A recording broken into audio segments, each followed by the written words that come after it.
Hello প্রিয় ছাত্রছাত্রী, আমি অপূর্ব সরকার আবার চলে এসেছি তোমাদের কাছে, তোমাদের সঙ্গে। আহ, সবাইকে ওয়েলকাম আমার এই ইউটিউব চ্যানেল এডুকা টিউটোরিয়ালে। আশা করি সবাই ভালো আছো, সুস্থ আছো এবং আগামী পরীক্ষার জন্য সবাই ঠিকঠাক প্রস্তুতি নিচ্ছ আশা রাখছি। তো আজকে আমি তোমাদের ভৌতবিজ্ঞান যে স্কুল যে টেস্ট পেপার তার প্রথম সেট 239 পাতা গ্রুপ সি অর্থাৎ তৃতীয় যে বিভাগ গ্রুপ সি অর্থাৎ 2 মার্কের যে কোশ্চেনগুলো হয়, 2 মার্কের কোশ্চেনগুলো আমরা আজকে সলভ করব। ঠিক আছে?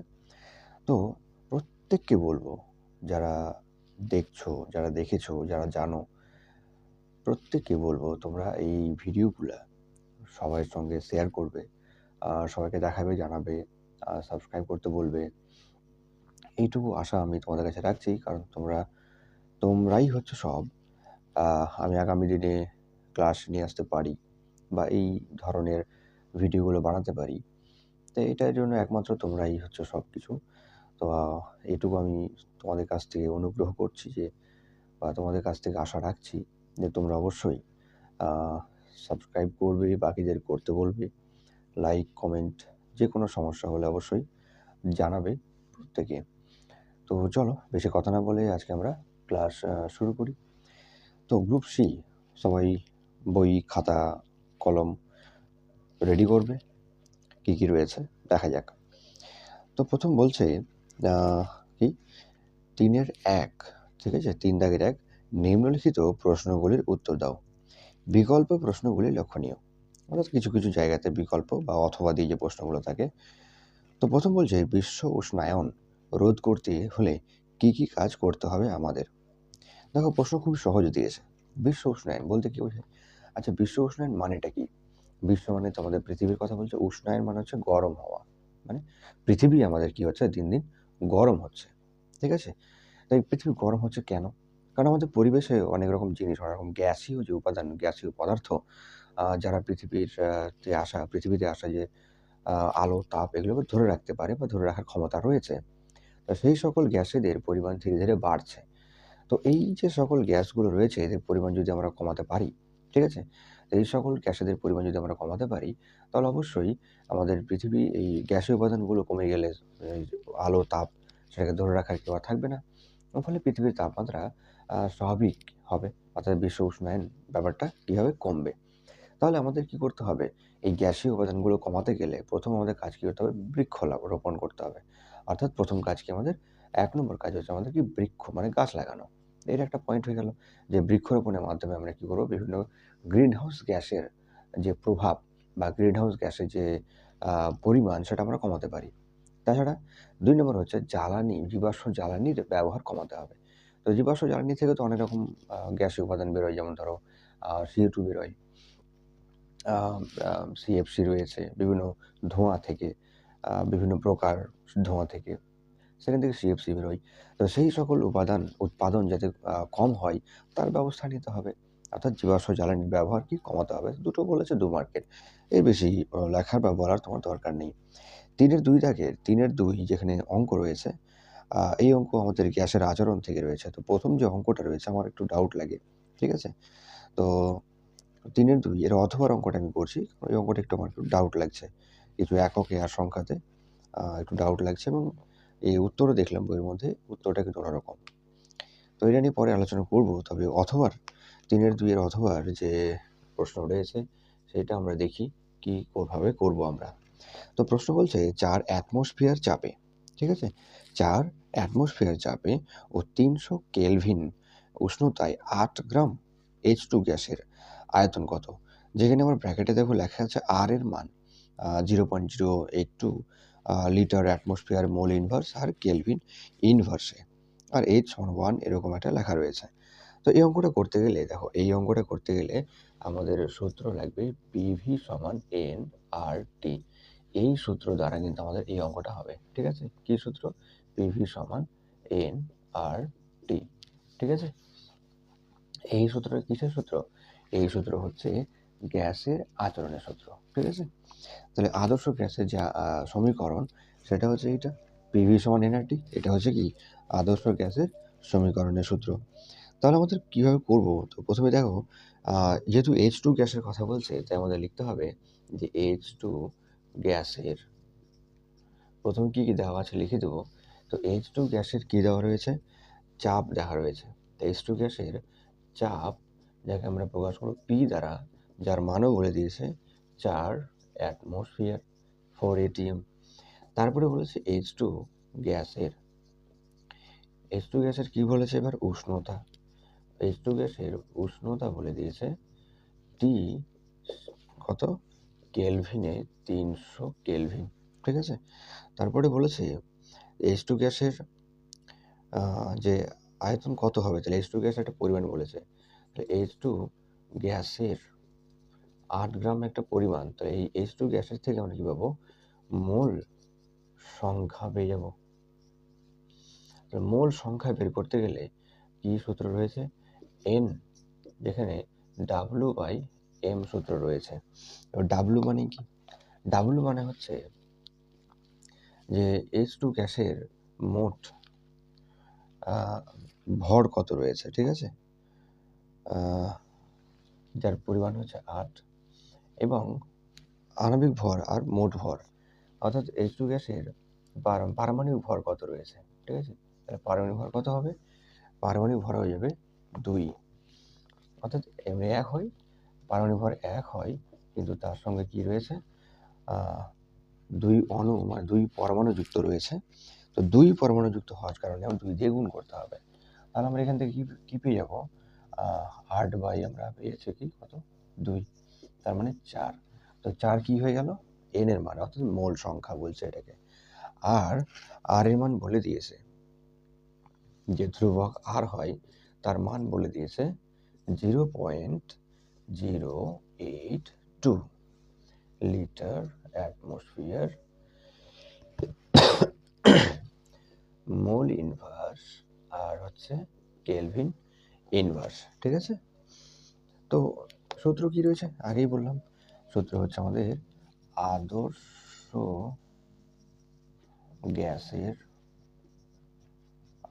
গ্যাসের সমীকরণ, ঠিক আছে। আদর্শ গ্যাসের সমীকরণ অনুযায়ী তাহলে এখানে প্রয়োগ হবে কি? আদর্শ গ্যাসের সমীকরণ। তো সমীকরণ কি? পিভি সমান এনআরটি। তাহলে পি এর মান, সব মান আমাদের কিসের চেয়েছে? কি চেয়েছে আমাদের? আয়তন চেয়েছে, তাই না?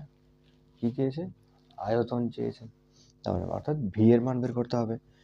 তো পি এর মান আমাদের দেওয়া রয়েছে 4, মানগুলো বসিয়ে দেবো, ভি থেকে যাচ্ছে। এন এর মান পেয়ে গেছি 4, আর এর মান দেওয়া আছে 0.082, আর টি এর মান দেওয়া রয়েছে 300। তাহলে ভিটাকে রেখে আমরা ঠিক অঙ্কের মতো করব। তাহলে ভিকে রেখে আমরা বাকিটা এবারে নিয়ে আসবো। 0.082 ইন্টু হচ্ছে 300 বাই কত হয়ে যাবে? 4, 4 কেটে গেল। তাহলে আমরা পাচ্ছি ভি সমান, এখানে দশমিক উঠে অর্থাৎ থাকছে আমাদের 0.082 ইন্টু 300। দশমিক যদি উঠাতে যাই তাহলে ভি সমান হবে 82 বাই দশমিকের জন্য 1, আর দশমিকের পরে যতগুলি সংখ্যা তার জন্য 0, আর এদিকে রয়েছে আবার 300। তো 0 0 আমরা কাটতে পারি।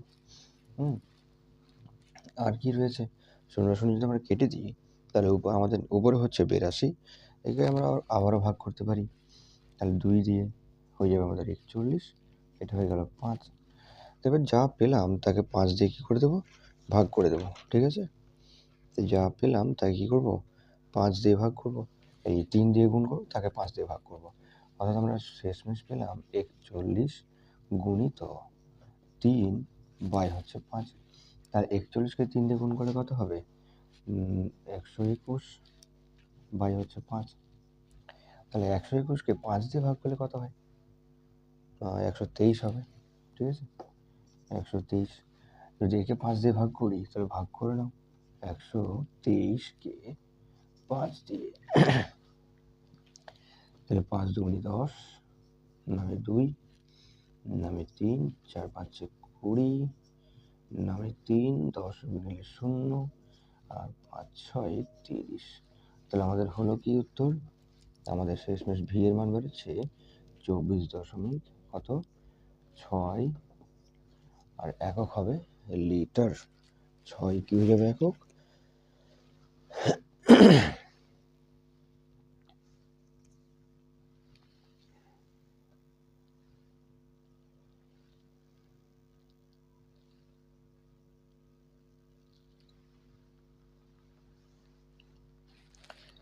তাহলে আমরা ভি এর মান কত পেলাম? ভি এর মান পেয়ে গেলাম 24.6 লিটার। বুঝতে না পারলে, যদি তোমরা এই অঙ্কটা বুঝতে না পারো, তাহলে অবশ্যই তোমরা কমেন্টে জানাবে, ঠিক আছে? কমেন্টে আমাকে অবশ্যই জানাবে যে কোথায় সমস্যা। যদি আরেকবার প্রয়োজন পড়ে, তা আমি এই অঙ্কগুলো নিয়েই, ভৌতবিজ্ঞানের অঙ্কগুলো নিয়েই কিন্তু একটা ক্লাস, চ্যাপ্টার ওয়াইজ একটা ক্লাস করে দেবো। যদি কারো সমস্যা মনে হয়, তোমাদের সমস্যা মনে হয়, তাহলে অবশ্যই আমাকে জানাবে এবং অবশ্যই কমেন্টে না পারলে আমাকে হোয়াটসঅ্যাপে জানাবে। হোয়াটসঅ্যাপ নম্বর লিখে রাখতে পারো 7384052146। এই নম্বরে আমার সাথে সরাসরি যোগাযোগ করতে পারো, ঠিক আছে? 7384052146। আচ্ছা, অঙ্কের পরে আমরা চলে যাব নেক্সট। কি বলছে দেখো, 3-3 কোনো উত্তল লেন্সের আলোক কেন্দ্র বলতে কি বোঝায়? কোনো উত্তল লেন্সের আলোক কেন্দ্র বলতে কি বোঝায়? তাহলে উত্তল লেন্সের আলোক কেন্দ্র বলতে কি? আলোক কেন্দ্র কোনটাকে বলছে? আলোক কেন্দ্র কোনটা রয়েছে? তাহলে অঙ্কটা আমরা মিটিয়ে দিই।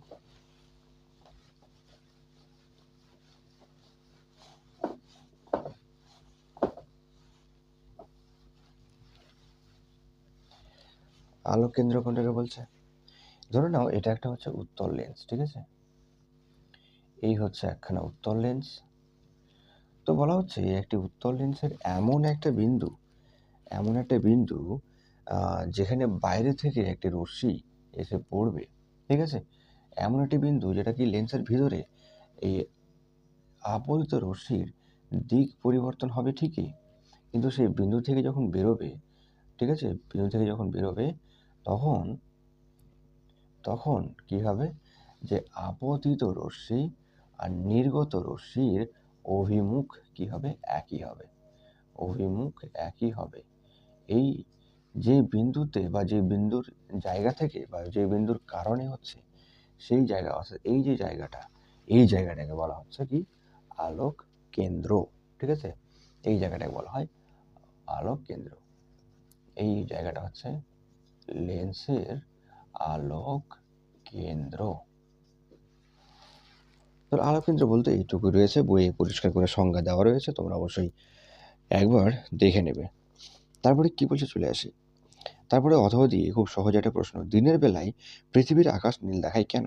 তো আমরা সবাই জানি দিনের বেলায় কি হয়, আকাশে মানে বাতাসের মধ্যে ধূলিকণা, গ্যাসীয় উপাদানগুলো ভেসে বেড়ায়, যার কারণে সূর্য থেকে আসা আলো সেগুলো বিক্ষিপ্ত হয়, মানে আকাশের দিকে ছড়িয়ে যায়। তো তার কারণে আমাদের এইখান থেকে, অর্থাৎ ভূপৃষ্ঠ থেকে আকাশের দিকে তাকালে কি হবে?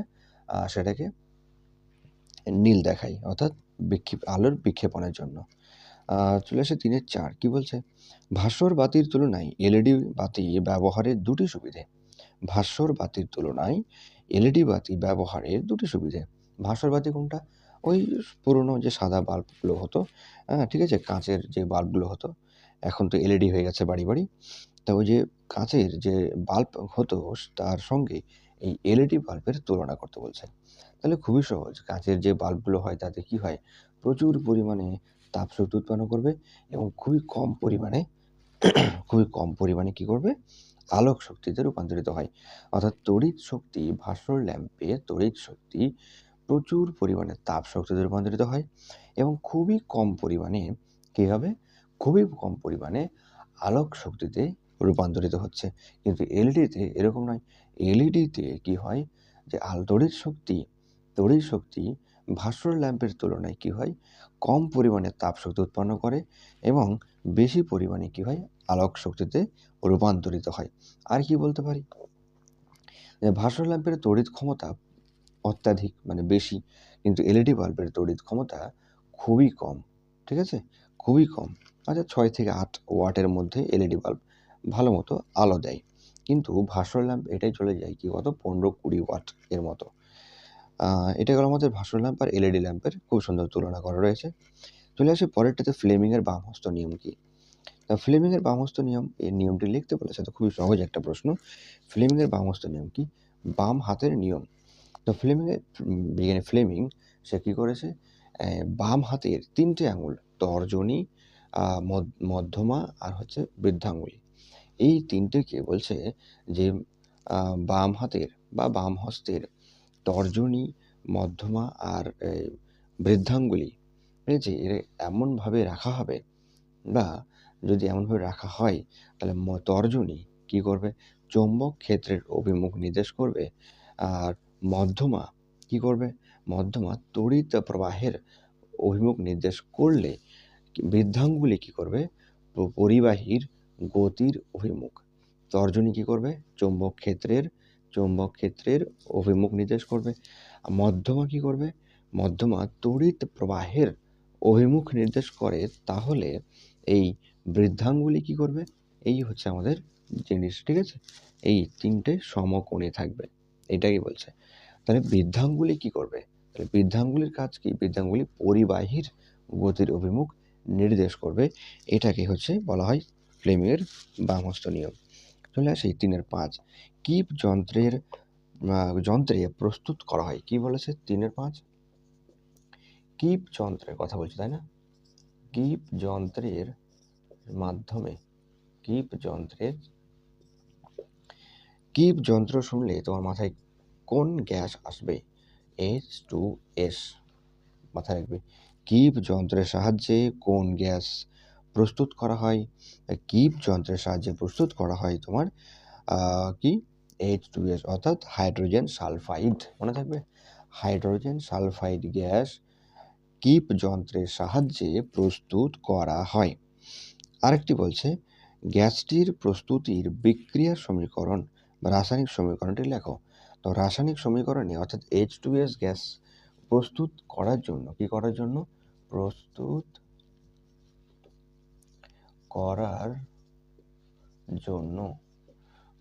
করার জন্য কি দরকার? তার H2S গ্যাস প্রস্তুত করার জন্য তোমার দরকার FeS, অর্থাৎ ফেরাস সালফাইড। তার সাথে দরকার লঘু H2SO4, FeS ফেরাস সালফাইড। আর তোমার কি দরকার, H2SO4 বা লঘু H2SO4 বা সালফিউরিক অ্যাসিড, যার ফলে কি তৈরি হবে, FeSO4 তৈরি হবে, অর্থাৎ ফেরাস সালফেট। আর কি তৈরি হবে, H2S। এটাই তোমার সমীকরণ, এটাই চাইছে যে FeS ফেরাস সালফাইড এর সাথে বিক্রিয়া ঘটাতে হবে, কার, লঘু H2SO4 এর বিক্রিয়া ঘটাতে হবে, ঠিক আছে।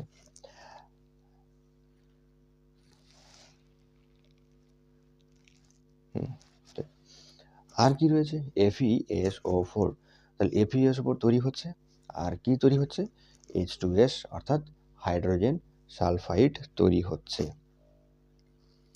এবার কি বলছে 3-6, 3-6 কি বলছে দেখো, তাহলে তোমাকে এটাই লিখতে হবে, ঠিক আছে। ভাষায় কিপ যন্ত্রের সাহায্যে H2S গ্যাস প্রস্তুত করা হয়, আর তার সমীকরণটি হলো এইটুকু তোমাকে লিখতে হবে। এবার চলে আসি ন্যাপথালিন ও সোডিয়াম ক্লোরাইডের প্রদত্ত দুটি ধর্মের তুলনা। কি বলছে, প্রদত্ত দুটি ধর্ম মানে কি, যে ধর্ম কটা দেওয়া রয়েছে, ন্যাপথালিন, আগে আমাদের বুঝতে হবে এই দুটো কি। তো ন্যাপথালিন হচ্ছে এক প্রকারের সমযোজী যৌগ, আর আরেকটা কি বলেছে, NaCl, তো NaCl হয়ে যাবে আমাদের কি, তড়িৎযোজী যৌগ।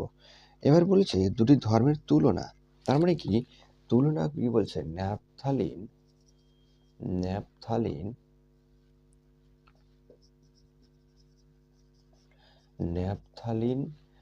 কি কিসের উপরে, গলনাঙ্ক আর জলের দ্রাব্যতা।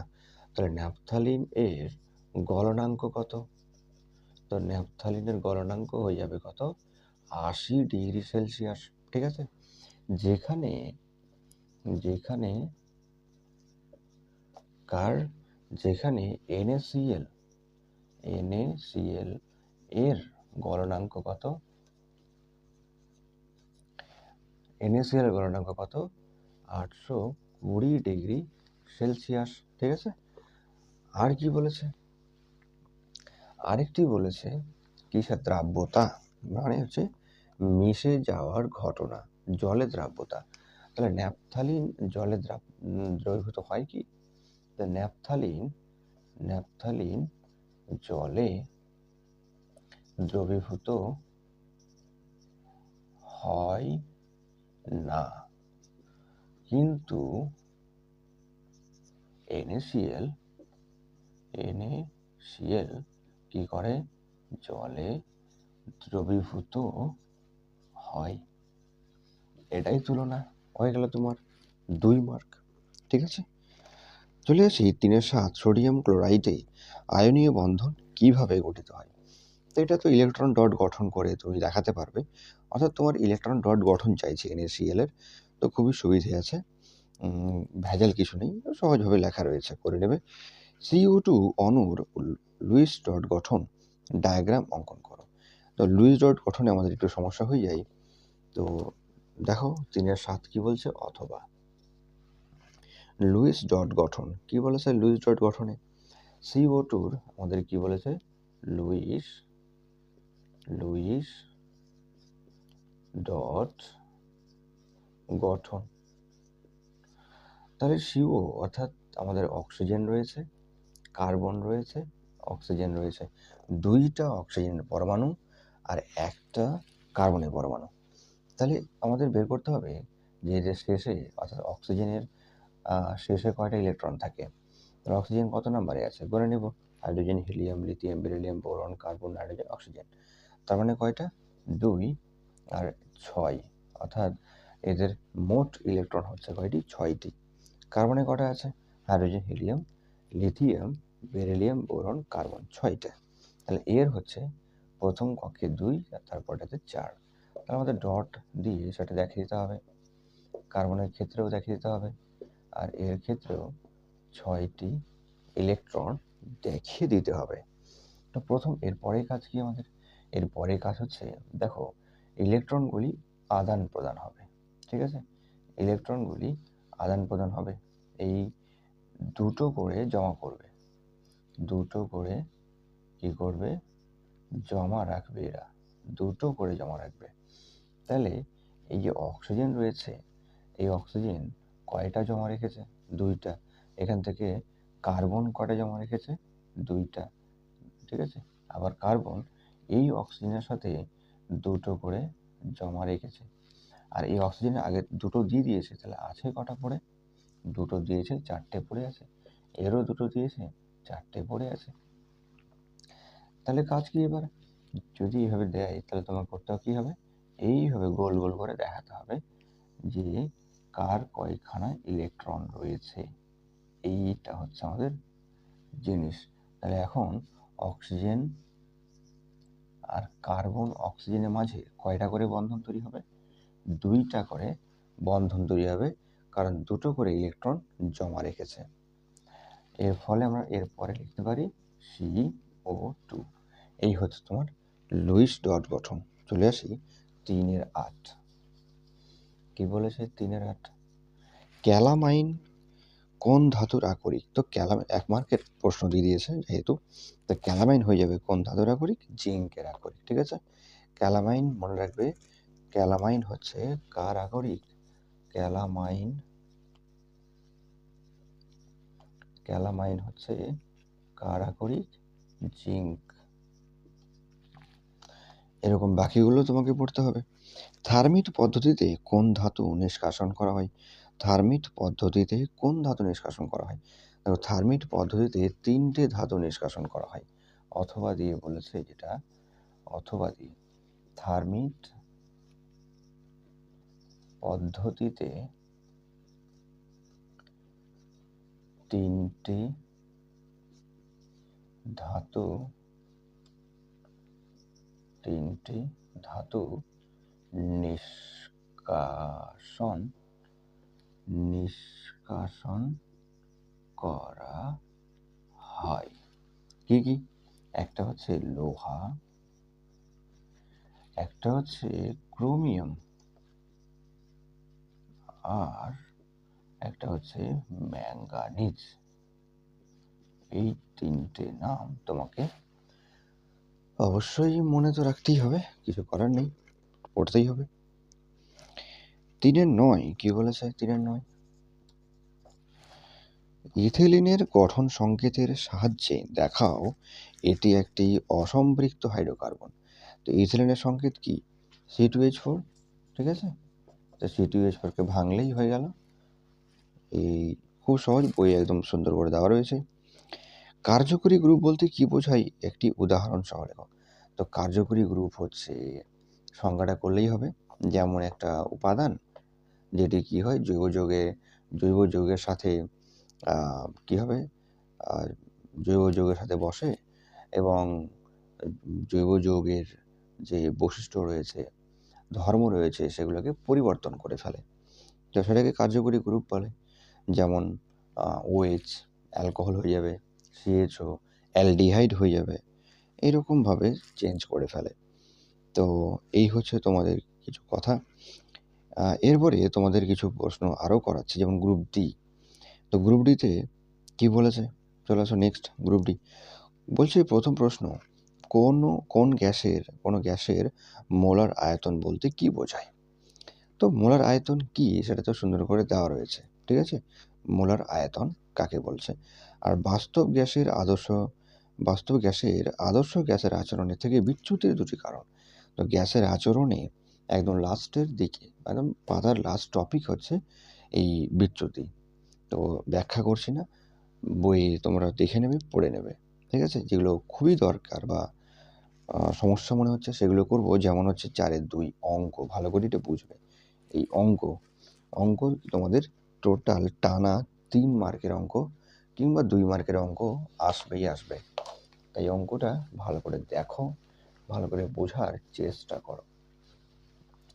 এই টাইপের অঙ্ক করতে গেলে আমাদের কি কি জানা দরকার, কি কি জানতে হবে, কি কি মনে রাখতে হবে, এই সব কিছু আলোচনা করছি।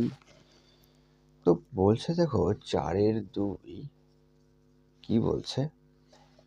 H2SO4 plus 2NaOH equal Na2SO4 plus 2H2O।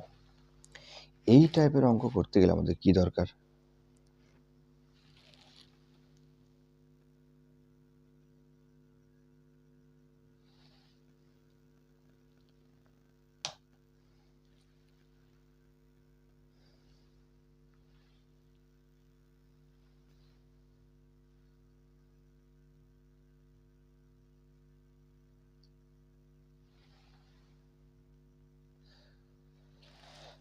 এই টাইপের অঙ্ক করতে গেলে আমাদের কি দরকার? এই টাইপের অঙ্ক করতে গেলে আমাদের দরকার পড়ে কিসের? লিখে রাখো। 1 নম্বর দরকার পড়ে পারমাণবিক ভর।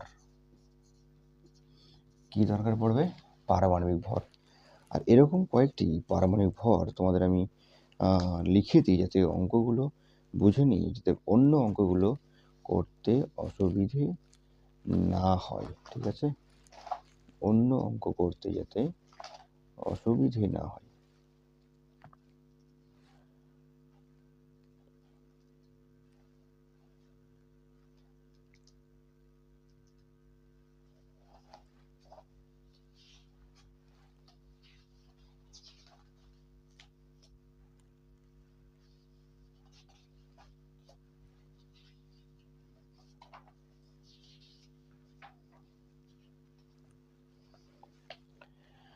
যেমন কয়েকটি আমাদের তো জানতেই হবে, ঠিক আছে? হাইড্রোজেন, কার্বন, লিখে রাখো। হাইড্রোজেন এর পারমাণবিক ভর hydrogen, carbon, nitrogen, oxygen. Hydrogen, carbon, nitrogen, oxygen, ঠিক আছে। Sodium, magnesium, aluminium. Sodium, magnesium, aluminium আর ফসফরাস, পি। তা কার্বন হচ্ছে, হাইড্রোজেন হচ্ছে 1, কার্বনের পারমাণবিক ভর, ঠিক আছে, 12, 14, 16। সোডিয়ামের হয়ে যাবে কত? সোডিয়ামের 23, ঠিক আছে। সোডিয়াম হয়ে যাবে 23। তারপরে ম্যাগনেসিয়াম কত হয়ে যাবে? 24, 27, 31। এরকম আরও রয়েছে, ঠিক আছে। যেমন সালফার আছে, ক্লোরিন আছে, পটাশিয়াম, ক্যালসিয়াম, ম্যাগনেসিয়াম, এরকম অনেক রয়েছে। তো এই সংখ্যাগুলো, বাকিটাও যদি দরকার পড়ে তাহলে অবশ্যই আমাকে কমেন্টে তোমরা জানাবে।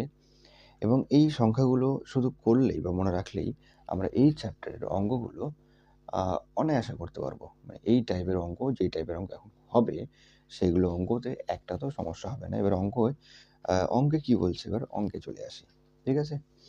তাহলে দেখো কি বলছে, আমাদের কি বের করতে হবে? প্রথমে খুবই সহজ, H2SO4। আর কি বলছে অঙ্কতে? 49 গ্রাম H2SO4 সম্পূর্ণরূপে বিক্রিয়া করার জন্য কত গ্রাম NaOH দরকার? এইটাকে সম্পূর্ণরূপে ভাঙতে গেলে, বিক্রিয়া ঘটাতে গেলে NaOH কতটা দরকার? তো এর জন্য কি করব? দেখো এখানে 3টে রাসায়নিক মৌল রয়েছে, একটা হাইড্রোজেন, সালফার, অক্সিজেন। তাহলে হাইড্রোজেন কত নম্বরে, মানে কত পরমাণুযুক্ত? 2 পরমাণুযুক্ত। তো এই হাইড্রোজেনের পারমাণবিক ভর কত? আগে সেটা আমরা দেখব। হাইড্রোজেনের পারমাণবিক ভর হচ্ছে 1। তার সাথে কয়টা পরমাণু? 2। এবার যদি অন্য কোনো মৌল থাকে তার পারমাণবিক ভরগুলো প্লাস আকারে লিখতে হবে, ঠিক আছে। অন্য কোনো মৌল থাকলে সেখানে কি হবে? প্লাস আকারে তার পারমাণবিক ভর লিখতে হবে। যেমন সালফার, তো সালফারের পারমাণবিক ভর কত হয়ে যাবে? তো সালফারের পারমাণবিক ভর হয়ে যাবে 32, ঠিক আছে। সালফারের পারমাণবিক ভর হয়ে গেল কত? 32। তাহলে এখানে লিখবো সালফার যেহেতু একটাই পরমাণু, তাহলে 32 প্লাস আবার অক্সিজেন। অক্সিজেনের পারমাণবিক ভর কত হয়ে যাচ্ছে? 16। তার সাথে 4টে অক্সিজেন আছে, তাই 4 দিয়ে গুণ। 4 পরমাণুযুক্ত অক্সিজেন আছে, তাই 4 দিয়ে গুণ হলো। এবং এইটাকে আমরা কি করব? সমাধান করব। এইখানে দেখো প্রথমেই আছে কি 2 পরমাণুযুক্ত সবটাই, তাহলে 2 আমাদের রাখতেই হবে, ঠিক আছে। এর নিচে করার চেষ্টা করবে। এবং সোডিয়াম, এবার ব্র্যাকেটে লিখবো সোডিয়াম। তো সোডিয়ামের কত রয়েছে পারমাণবিক ভর? 23, একটাই পরমাণুযুক্ত। তারপরে প্লাস লিখবো অক্সিজেন লেখার ক্ষেত্রে। তো অক্সিজেনে কত রয়েছে? 16, প্লাস লিখবো। এইচ কত রয়েছে? একটাই পরমাণুযুক্ত, তাই লিখবো আমরা 1। তাহলে এটির সমাধান করব আমরা, এইটুকুর আমরা সমাধান করব। কত পাবো? 2 একে 2, 32 আর 2 হচ্ছে 34, আর এদিকে হচ্ছে 48। তাহলে 34 যোগ হচ্ছে 48, এখানে কত পাবো? সবগুলো যদি যোগ করি তো 16 আর 1 17, 17 আর 23 হয়ে যাবে কত? 40। আর শুরুতে আছে 2, ঠিক আছে। 40 আর শুরুতে কত রয়েছে? 2। এবার যেখানে যা যেরকম রয়েছে করে দিই। যেমন এখানে যোগ হয়ে যাবে, তো যোগ হয়ে কত পাবো? 48, 8 আর 4 2, 4 আর 3 7, আর 1 হচ্ছে 8, এখানে হচ্ছে 80। তাহলে এটাকে আমরা কিসে বলবো? গ্রামে। এটাকেও কিসে বলবো আমরা? গ্রামে। বাকিদের বের করা তোমার দরকার পড়ছে না, কারণ অঙ্কতে বলেই দিয়েছে যে H2SO4কে সম্পূর্ণ বিক্রিয়া করতে বা বিক্রিয়া করার জন্য কত গ্রাম NaOH দরকার। তাই H2SO4 এইদিকে আর NaOHও এইদিকেই রয়েছে। তাই তোমার কি বাকিদের এইরকম পারমাণবিক ভরে কত গ্রাম পরিমাণ পড়েছে, দরকার হয়েছে এখন, সেটা তোমার বের করার কোনো দরকার নেই, ঠিক আছে। তাহলে করব কি? তাহলে আমাদের দেখো, যদি 82 গ্রাম H2SO4 এর বিক্রিয়া ঘটাতে যাই, তাহলে NaOH কত গ্রাম পড়েছে? NaOH কত গ্রাম লাগছে? NaOH লাগছে 80 গ্রাম।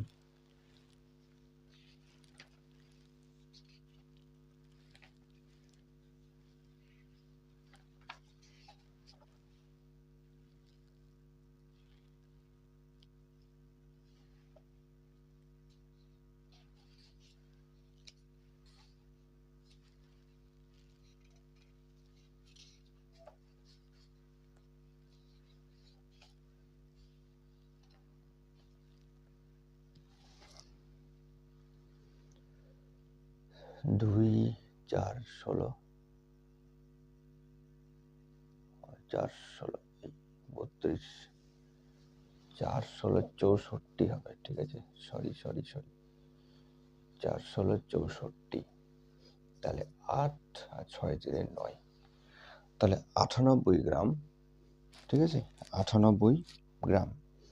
তাহলে 98 গ্রাম H2SO4 বিক্রিয়া সম্পূর্ণরূপে বিক্রিয়া করার জন্য ঐকিক নিয়ম শুরু। এবার যেটা করবো আমরা, কি ঐকিক নিয়ম কি আছে, যে 98 গ্রাম H2SO4 যখন রয়েছে, তার সঙ্গে বিক্রিয়া ঘটাতে হচ্ছে কত গ্রাম? 80 গ্রাম NaOH। তার ফলে বিক্রিয়ায় অন্য কিছু তৈরি হচ্ছে। তাহলে 49 গ্রাম যদি H2SO4 থাকে, সেক্ষেত্রে কি করব? তাহলে 98 গ্রাম H2SO4 সম্পূর্ণ রূপে বিক্রিয়া করার জন্য NaOH প্রয়োজন। কি? NaOH প্রয়োজন কত গ্রাম?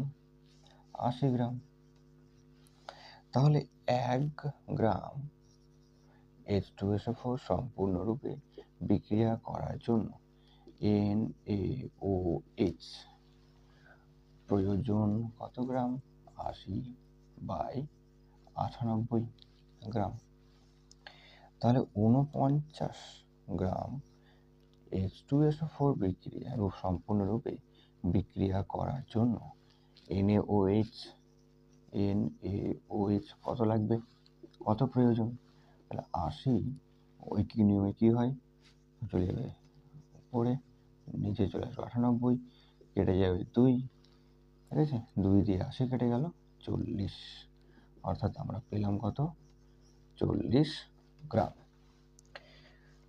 তাহলে আমাদের উত্তর হচ্ছে এখানে কত? 40 গ্রাম। তাহলে কত পরিমাণে দরকার? 40 গ্রামের দরকার বা প্রয়োজন, ঠিক আছে, 40 গ্রামের প্রয়োজন।